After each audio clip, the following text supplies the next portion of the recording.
ये फिर real consistency नहीं है, ये हकीकी मुस्तकिल मिजाजी नहीं है कि आपको थोड़ी सी कामयाबी मिली, ठीक है, तो आप में हवा आ गई, ठीक है, और यूं ही कोई मसला आया, साथ ही आपने छोड़ दिया, साथ ही आपने गिला शिकवा स्टार्ट कर दिया।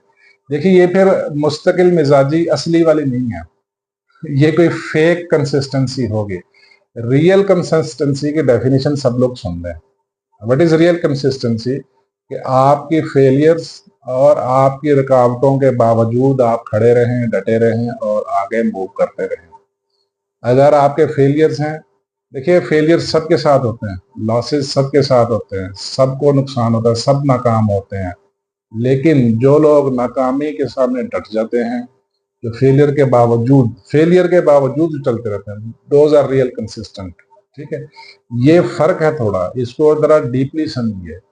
ठीक है, रियल कंसिस्टेंसी वही है जब आप फेलियर्स के बावजूद, रुकावटों के बावजूद आप चलते जा रहे हैं। ठीक है,